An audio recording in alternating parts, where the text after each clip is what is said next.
Very good morning to all of you. Welcome back to our classes. So students, हम लोग discuss कर रहे थे वेरियस टर्मिनोलॉजी से के बारे में से रिलेटेड टॉपिक्स को लेकर। अब हम आगे बात करते हैं उसी टर्मिनोलॉजी में, हम आगे की तरफ चलते हैं और आगे हम बात करते हैं एक और टर्मिनोलॉजी है जो कि बेसिकली शॉर्ट क्वेश्चन में आ सकती है, जो है NFI। तो NFI क्या होता है, इसका मतलब क्या है, NFI का फुल फॉर्म क्या है, चलिए जानते हैं। तो सबसे पहले अगर हम बात करें NFI की, तो NFI is a national formulary of India. तो इंडिया में किस तरीके से जो नेशनल फॉर्मूलरी थी उसका किस तरीके से इस्टेब्लिश हुआ था और इसका मतलब होता क्या है, चलिए जानते हैं कुछ लाइनों में। सबसे पहले आइए देखते हैं। A formulary is a type of manual that contain a collection of summaries of drugs of medical importance। तो फॉर्मूलरी क्या है, एक तरह का मैनुअल टाइप है जो कि कंटेन करता है कलेक्शन ऑफ ड्रग्स और साथ में and their doses forms also for medical importance. इसी में अगर हम देखें आगे तो it also contain statutory or administrative information so that doctors should take care while prescribing medicines। Actually होता क्या है, सपोज करिए कि सपोज करिए कोई भी एक डिसीज़ होती है जो कि किसी पेशेंट्स के थ्रू डॉक्टर को चेकअप कराया जाता है related to any type of disease. तो उस डिसीज़ में बेसिकली हम क्या देखते हैं कि बेसिकली ऐसा तो है नहीं कि आप बस एक ही दिन डॉक्टर के पास गए then you recover feel better after only 1 days. नहीं, आपको क्या है कि कंटिन्यू 1 वीक या फिर हफ्ते में 3 बार डॉक्टर के पास कहीं ना कहीं चेकअप कराने जाना ही होता है, टेस्टिंग के लिए और पूरा डिटेल के लिए। इसी में अगर हम बात करें, जैसे फर्स्ट टाइम आप डॉक्टर के पास गए, आपने अपने सिचुएशंस बताई, अपने सिम्टम्स के बारे में बताया, तो डॉक्टर ने उसी से रिलेटेड आपको एक प्रिस्क्रिप्शंस दिया, आपने उस प्रिस्क्रिप्शन को फॉलो किया।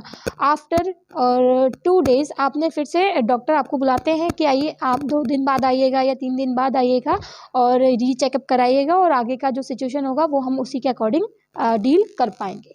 तो इसी में हम क्या देखते हैं कि जो एक तरह का फॉर्मूलरी सिस्टम है जिसमें हम पूरा डेटा जो होता है related to any type of patient that involve in any type of disease disorder, उनका पूरा जो डेटा होता है वो एक फर्स्ट स्टेज से लेकर और लास्ट स्टेज तक का जो डेटा है वो एक प्रिस्क्रिप्शन के फॉर्म्स में और एक फॉर्मूलरी के फॉर्म में कलेक्ट होता है। वही कलेक्शन जो डॉक्टर्स के पास भी एक पूरा फाइल जो बनती है उसमें पूरा पेशेंट का हिस्ट्री होता है, डिटेल होता है, सेम इसी तरीके से वही प्रिस्क्रिप्शन मेडिसिन होती हैं जो डॉक्टर के थ्रू प्रिस्क्राइब की जाती हैं। It include the list of operation drugs prescriptions which are healthy and affordable for the patients. तो ये क्या करता है, एक तरीके से ऑपरेशन ड्रग्स का लिस्ट है या फिर प्रिस्क्रिप्शंस का लिस्ट है जो कि किसी भी पेशेंट को हेल्दी होने तक वो जो फॉर्मूलरी है उस प्रिस्क्रिप्शन के थ्रू फॉलो करनी पड़ती है। इसी में अगर हम बात करें तो ये जो NFI है ये पब्लिश किया गया था ministry of health and education family welfare के थ्रू, यानी गवर्नमेंट ऑफ इंडिया के थ्रू। किस सन में अगर हम बात करें, जो फर्स्ट फॉर्मूलरी थी वो 1960 में आई थी, उसके बाद 1966 में सेकेंड आई, देन 1971 में, तो 79 में, तो इस तरीके से वो रिस्पेक्टिवली चलती जा रही थी। अगर हम लास्ट देखें या फिर एक बात करें लेटेस्ट पब्लिकेशंस की, तो लेटेस्ट पब्लिकेशन जो है वो 2011 में NFI के थ्रू आ चुका था। इसी के बाद अभी तक आप लोगों ने जाने सम बेसिकली टर्म्स। अब अगर हम बात करें, जैसे कुछ होते हैं एक्ट्स में हमने आप लोगों को जो नोट्स सेंड करे हैं उसमें आप थोड़ा सा डिटेल में देखिएगा। एक्ट्स में जैसे कि एक्ट इन पेटेंट एक्ट या फिर DPCO एक्ट क्या है, फेरा और फेमा एक्ट क्या है। तो देखिए पेटेंट के बारे में हमने आपको पहले भी बताया था कि पेटेंट क्या होता है, एक तरह का फंडामेंटल राइट्स होते हैं जो कि किसी भी ड्रग्स के मेकओवर में और उसकी पब्लिकेशंस में उसमें एक तरह का राइट जो है वो पब्लिक को या फिर किसी प्राइवेट सेक्टर को या फिर किसी इंडिविजुअल पीपल को प्रोवाइड किए जाते हैं। इसके अलावा एक होता है फेरा और एक होता है फेमा एक्ट। तो व्हाट द मीन ऑफ फेरा एंड फेमा, तो देखिए फेरा और फेमा की अगर हम बात करें तो सबसे पहले हम जानते हैं फेरा एक्ट के बारे में।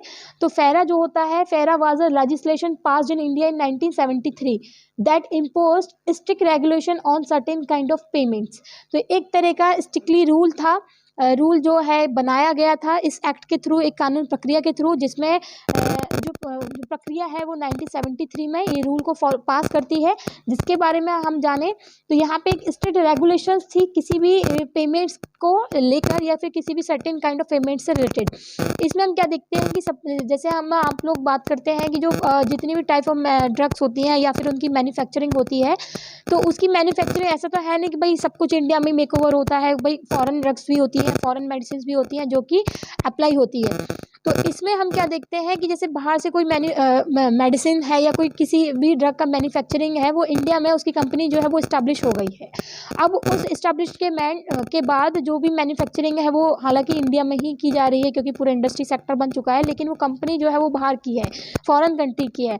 तो उसमें क्या है कि जितना भी उस कंपनी के थ्रू यहाँ से अर्निंग की जाती है उसका कुछ परसेंट जो पेमेंट है टैक्स की फॉर्म में फॉरेन कंट्रीज को प्रोवाइड किया जाता है, just because this is related to foreign countries.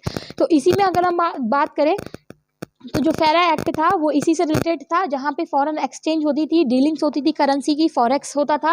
इसके अलावा securities and transactions which had an indirect impact on the foreign exchange on the import of export of currency. तो जिसके चलते क्या है कि करेंसी का इम्पोर्ट और एक्सपोर्ट के जरिए कहीं ना कहीं इंडियन इकोनॉमी पर काफ़ी ज़्यादा इफेक्ट पड़ता था, इकोनॉमी जो है वो और ज़्यादा डाउन लेवल पर पहुंच रही थी। तो इसी एक्ट को किसके थ्रू मॉडिफाई किया गया, जो फेरा एक्ट था उसको फैमा के थ्रू मॉडिफाई किया जाता है। और उसी फैमा में अगर हम बात करें तो फैमा जो है it is a regulatory mechanism enable the reserve bank of India, यानी कि एक तरह का रेगुलेटरी मैकेनिज्म, एक तरह का पैटर्न लाया गया इस एक्ट के थ्रू, जिसमें आरबीआई के थ्रू ये एक्ट संशोधित किया गया और एग्जामिन किया गया सेंट्रल गवर्नमेंट के थ्रू, जिसमें हमने बताया कि foreign exchange as per the foreign trade policy of India, जो कि किससे रिलेटेड था, foreign exchange of exchange of any type of objects related to drugs, that is foreign trade policy of India, जो कि इंडिया की किसी भी foreign trade policy से जुड़ी हुई थी।